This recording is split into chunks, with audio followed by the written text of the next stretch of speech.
এই তুমি এত রাত্রে কম্পিউটার নিয়ে বসে কি কাজ করছো? কি এমন কাজ করছো তুমি এত রাত্রে? আরে এই দেখো না, এই আধার কার্ডটার ছোট যে কার্ডটা হয় না, ওটা আমার লাগবে। ওই বড় কার্ড নিয়ে ক্যারি করতে আমার খুব অসুবিধা হচ্ছে, তাই ছোট যে বের করে আমি ল্যামিনেশন করব ভাবছি। ও তুমি এই ভাবছো যে ছোট কার্ড কি করে বার করবে? তুমি এখন ভাবছো যে এটাকে প্রিন্ট করবে তারপর ল্যামিনেশন করবে?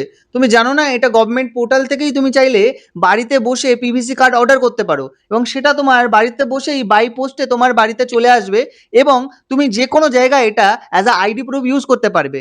আর সব থেকে বড় কথা, তুমি যখন গভর্নমেন্টের এক্সাম দিতে যাও তখন তোমাকে আইডি প্রুফ আধার কার্ড নিয়ে যেতে বলে না? এই ছোট যে পিভিসি কার্ডটা, এটা তুমি অ্যাজ আ আইডি প্রুফ নিয়ে যেতে পারবে। তোমার কিন্তু এটা সমস্ত জায়গাতেই ভ্যালিড হবে। তো বাড়িতে বসে কিভাবে মাত্র 1 মিনিট সময়ের মধ্যে তুমি একটা আধারের পিভিসি কার্ড, অরিজিনাল যে আধার পিভিসি কার্ড ভালো কোয়ালিটিতে বাড়িতে বসে অ্যাপ্লাই করবে, চলো আমি তোমাকে এক্ষুনি দেখিয়ে দেবো যে কিভাবে তুমি এই জিনিসটা বাড়িতে বসে মাত্র 1 মিনিটের থেকে কম সময়ে অ্যাপ্লাই করতে পারবে। সবার প্রথমে তোমাকে তোমার মোবাইল থেকে যে কোনো একটি ব্রাউজার ওপেন করে নিতে হবে। আমি এখানে ক্রোম ব্রাউজার ওপেন করে নিলাম, এবং সার্চে গিয়ে আমরা টাইপ করব মাই আধার লগ ইন। ঠিক আছে, মাই আধার লগ ইন, এই এক্স্যাক্টলি এই ওয়ার্ডটাই লিখতে হবে। তাহলেই কিন্তু প্রথম যে লিঙ্কটা চলে আসবে, লগিং মাই আধার UIDAI, এই লিঙ্কটাতে আমরা ক্লিক করে দেবো। এবং ক্লিক করে দিলে আমরা দেখতে পাচ্ছি আধারের লগ ইনের যে পেজটা সেটা খুলে গেছে আমাদের সামনে।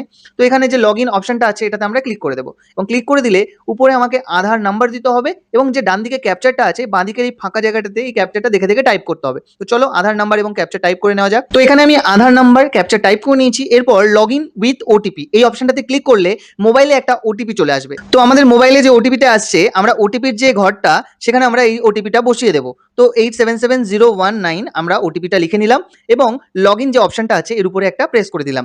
দিলেই আমরা আমাদের আধারের যে ড্যাশবোর্ড সেখানে লগ ইন হয়ে যাব। তো এখানে আমরা আধারের সমস্ত কাজই করতে পারবো, অ্যাড্রেস আপডেট, আধার কার্ড ডাউনলোড করা, আধার পিভিসি অ্যাপ্লাই করা, এখন যে ডকুমেন্ট আপলোড করতে হচ্ছে সেই ডকুমেন্ট আপলোড করা, সব কিছুই আমরা করতে পারবো। তো যেহেতু আমরা এখন আধার পিভিসি অ্যাপ্লাই করবো, তো অর্ডার আধার পিভিসি কার্ড এই যে অপশনটা আমরা দেখতে পাচ্ছি এর উপর একটা প্রেস করে দেবো। এরপর প্রেস করে দিলে আপনার ছবি, পার্সোনাল ডিটেলস এগুলো সব দেখাবে। জাস্ট আপনারা নেক্সট বাটনে ক্লিক করে দেবেন। এরপর সমস্ত টার্মস অ্যান্ড কন্ডিশন দেখাচ্ছে সেটা অ্যাকসেপ্ট করতে হবে। এখানে কিন্তু আপনাকে 75 রুপিস পে করতে হবে, সেটা আপনাকে এখানে দেখাচ্ছে। তো এটাকে অ্যাকসেপ্ট করার পর এরপর আপনাকে সোজা চলে যেতে হবে পেমেন্ট অপশনে। তো আফটার সাকসেসফুল পেমেন্ট আপনার সামনে এরকম একটা পেজ চলে আসবে, যেখানে আপনার এসআর এর নাম্বার আপনারা দেখতে পাচ্ছেন। এই এসআর এর নাম্বার ইউজ করে আপনারা এই কার্ডটা ট্র্যাক করতে পারবেন যে এই কার্ডটা প্রিন্ট হয়েছে কিনা, পোস্ট অফিসে হ্যান্ডওভার হয়েছে কিনা, বা বাই পোস্টে আপনার কাছে কত দিনের মধ্যে এই কার্ডটা আসবে। ভিডিওটা ভালো লাগলে অবশ্যই লাইক করতে ভুলবেন না, এবং ভিডিওটি ফ্রেন্ডস ফ্যামিলি মেম্বারদের সঙ্গে শেয়ার করে দিন, এবং যদি এখনো ফেসবুক থেকে ফলো না করে থাকেন ফলো করে দিন, এবং ইউটিউব থেকে দেখে থাকলে অবশ্যই সাবস্ক্রাইব করতে ভুলবেন না। দেখা হবে নেক্সট এমন কোনো ভিডিওতে, ততক্ষণের জন্য গুড বাই।